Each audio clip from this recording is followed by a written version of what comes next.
Hey Jack, this is Todd Ballinger. Hey, I took a stab at your challenge here, and just with our current version of the software, and I think we can actually do this today, Jack. I did a rent versus purchase, and so if you want to follow along and just duplicate this, so the client's renting today, and they're thinking about purchasing. It's a $200,000 property, and I've called this plan title "Wait 2 years to buy 10% cheaper." Client name Sample Procrastinator, $80,000 income, 25% tax bracket, and here's your email. They're currently renting at $1,000 a month, and I put in a 3% inflation adjuster as well as $25 a month for rental insurance. So that gives me my sort of adjuster for rent. Question is, I think I should wait 2 years to buy a house. I can get it 10% lower than what I pay now. Is that true? Okay. Now I go to the borrow tab, and up here at the top is my landlord rent. That's all I've got, and I'm going to pay that off because I'm going to be buying a house. And I can buy a house now, and my contract price would be $200,000. If I buy it in 2 years, my assumption is I could buy it for $180,000. Now, if I buy it for $200,000 and I put 5% down, I'm going to be borrowing $190,000. If I buy it for $180,000 and put 5% down, I'm going to be buying it for $171,000. Now, here's the one variable. Today, I can get financing at 4%. We're at all-time 60-year historical lows. So the question really becomes, if you think you can get it for 10% cheaper in 2 years, what are rates going to be in 2 years? And I don't think there's any way that you can say that they're going to be 4% in 2 years. So I use 4.5%, which I actually think is conservative. I think we'll be at 5% in 2 years, but I've got 4.5% here. All right, so you follow me? Buy now, $200,000 at 4%. Buy in 2 years, $180,000, same down payment, 4.5%. So the closing cost is going to be the same, $3,000 or $3,000. So that's a wash. The difference is down payment. 5% on a $200,000 home is $10,000. 5% on a $200,000 or $180,000 home is $9,000. So you can see from a net cash at closing, there's $1,000 difference there. He'd have to come to closing table in 2 years with $1,000 less if he could buy it for $180,000. On a payment difference basis, he's paying rent now of $1,000. He'd be paying $1,115 if he bought it now. $1,074 here. If I want to look at it on a tax adjusted basis, all right, then actually he's paying rent now of $1,000. After tax, he'd be at $915. After tax, $872. So he's better off than renting in either situation. The difference in the payment here, $85 versus $128, is about $43 a month.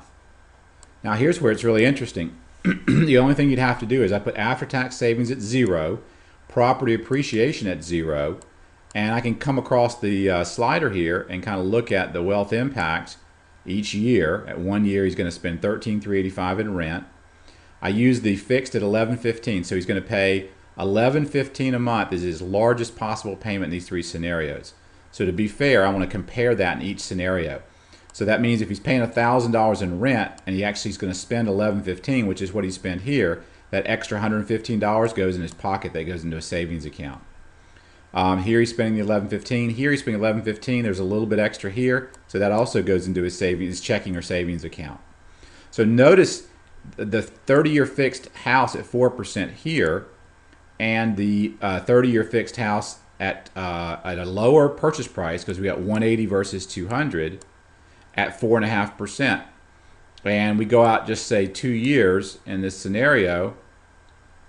Let's go on out 7 years as a reasonable hold period, 41,869 versus 41,204. So they're almost identical.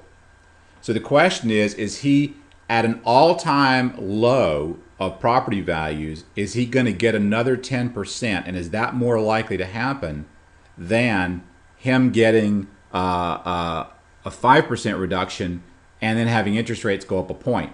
And you could actually, again, model that very easily. With one click, I could come up here and say, what if interest rates go up a point? And what if he can only get about a 10% discount off of where he's at today, so that he's borrowing 95 on that? And I go down here, I look out 7 years, 41.34. As you can see, he's much better off buying now.